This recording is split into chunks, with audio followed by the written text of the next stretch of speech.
What's going on, everybody? It's that time again. It's Sunday. Rep your teams. This is a special week this week because this weekend is what? NBA All-Star Weekend. They do something every year around February where they do it in the middle of the season where they take a weekend and they have 3 days set up to what we call the All-Star Weekend Day. So, Friday nights is the Celebrity All Star Game where they have a few celebrities from entertainers of music, movies, or whatever. They team up with probably some old legends and stuff like that and make it pretty interesting. I heard Quavo, he's a rapper. I heard he pretty much got off, and one of my friends sent me a video on Twitter where he played football actually, and he was pretty decent in football. So I heard he got off in the All Star Celebrity Challenge. I didn't really see it because I was at work, but I heard he did sensational. It was all through social media and stuff like that. And then last night, Saturday night, we had the 3-point contest, we had the skills challenge, and we had slam dunk. So congrats to Mitchell for the slam dunk contest. He did his thing. Although I thought Nance Jr. should have got that one from what I seen in the highlights. Like I said, I didn't really get to see it last night either because I was out at a birthday party for us for family.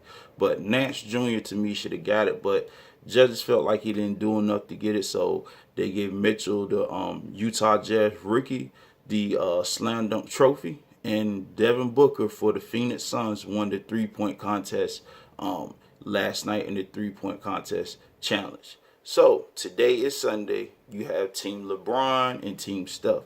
They're doing something different compared to traditional All-Star weekends where they would have East versus West. I think they were trying to follow the formula what the NFL was doing one time.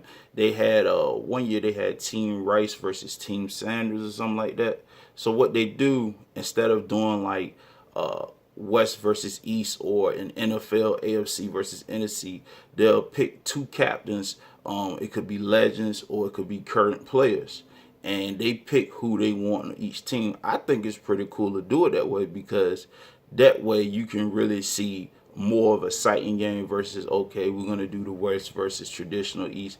I think it's pretty neat because you allow the team captains to put their GM hats on and they pick. And to me, those that seen it, LeBron had a heck of an advantage. I don't know if he planned it instantly when he found out he was a captain or what, but he got ahead of Steph Curry and he took the time out and he picked a monster team. But injuries happen along the way, so few people we will not see tonight at the All-Star game. My pick on that, I believe Team LeBron is going to win. I believe it's still too much for Team Steph, but it's going to make an exciting game tonight. I think it's going to be high scoring. One of the, if not the most probably high scoring All-Star game in years, it's probably going to be one of the high scoring games. So that's my input on All-Star Weekend. But I want to talk about what I've been seeing as far as the world of sports. Oh yeah, before I finish getting into my videos, those of you who are subscribed to the channel, if you haven't yet, click on the bell. They'll give you all the updates on videos I do from sports to encouraging videos. And those that haven't subscribed yet, please subscribe and spread the word. And also, I'd like to give a quick shout out to my godson, JD. Our friends told me that he watches my videos every week. I guess what happens when you go on YouTube, it shows the video that you watch the most on particular channels, and he recognized my face off one of the videos, so that says a lot. I appreciate you, JD. If you're watching, I love you, man. Thank you for your support. He's 3 years old and he's smart as I don't know what, and he says this is Uncle Tony on the channel every time, so I appreciate it, JD. That really made my day, man. But to get back into the video and not to get off subject, everybody's been keying in, and it bothers me, and I want y'all to help me out with this. LeBron is a great player. I know I talked about a video with him last week, but sometimes I don't really get what is so much the hype about him about. I get that he's been to 8 consecutive finals.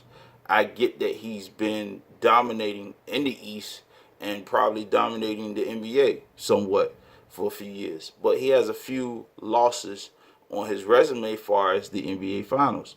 So I want to know for my NBA heads, what does it really mean to be the greatest of all time in reference to basketball? I know that might sound like a simple, complex question, but to you, I want to know what your opinion is because you got people going around saying this man is the greatest of all time. And I think it's kind of hard to compare that because you've had players that played in his time that have had more rings than him. You could argue and say Kobe could be the greatest of all time. People have put before on Facebook, and I didn't realize this, Tim Duncan before he retired. He had 5 rings, but nobody really mentions him because he's not as flashy or as probably as popular as the other players, but he is a well-known player in his time. So to you, what is the greatest? For me, I say Michael Jordan. But then it's kind of unfair because each generation had a dominant player in their time. In the 90s, it was MJ.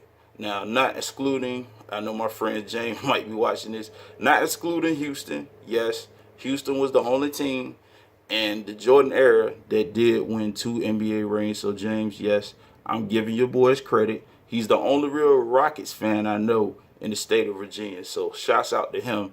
He's his team doing their thing right now. But the Rockets was the only team to win a finals back-to-back in the Jordan era. So to me, that's what made me think Jordan was the best. But then you got people like Wilt Chamberlain. You got Bill Russell who had 11. So it's all in preference, I think, and who do you think is better. So y'all let me know, what does it mean to be a GOAT to you far as an NBA player? Does it matter with the rings? Does it matter with the wins and losses? Because if you look at football, they said that with Brady. Brady was the GOAT. He was this, he was that. Then when they lose to Philadelphia, he's no longer the GOAT. So, like, what does it really mean to be a GOAT? Y'all put that in the comments for me. Let me know what y'all think is. So many perceptions of the GOAT, and it's so opinionated. It can confuse a person if they wasn't into basketball. So if you wasn't a basketball fan, and you want to get into basketball, who would you want to describe as a great player and why? So put that in the comments. Let me know what y'all think. Represent your teams, so on and so forth, because it's Rep Your Team Sunday. Also, other news before I end the video, Mikey Garcia, oh my goodness, for my boxing fans, he knocked out Brandon Rios in the 11th round. That's a shot that's been all on Facebook. It's been on YouTube. ESPN is where I saw it.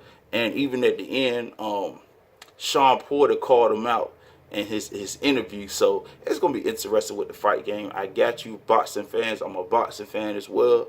I will get you a fight video ASAP of who I would like to see. Matter of fact, get your thinking caps ready. I think Anthony Joshua and Deontay Wilder should fight. Will it happen? Will it not happen? Y'all let me know. And other news, college basketball. Man, college basketball has been crazy this year. The likes of Purdue. I never thought Purdue would be in the top 10. You got UVA is one of the top 5 teams. It's so much going on. And then you got Oklahoma doing their thing. They lost a close game to Texas yesterday. And my Tar Heels. My Tar Heels blew Louisville out the water. Now, it's getting ready to be interesting because they got the bracketology out of who is what. So, if your team is doing good, you know what I'm saying, shouts out to your team. If your team is not, as always next year. But y'all let me know what y'all think is going to happen in the world of sports. Again, don't forget, who is your definition of the GOAT? What is the definition of a GOAT? So many people talk about that. They're crowning LeBron as the GOAT. To me, he's not the GOAT. He's one of the greatest to ever be around. He's one of the greatest all-around players. But he's not the GOAT. Because the GOATs, in my opinion, the real GOATs don't lose in the big games. Jordan didn't lose in the big game. Bill Russell didn't lose in the big game. He don't have as many rings as LeBron, but Akeem Olajuwon didn't lose in the big game. So again, what is your definition of the GOAT? Y'all let me know what y'all think. Let me know some other topics if I missed it, what y'all would like to hear and talk about. This is another segment of Rep Your Team Sundays. Stay tuned till next time. Y'all enjoy the rest of y'all game. And oh yeah, again, Team LeBron is going to win tonight. Remember that. Y'all take it easy.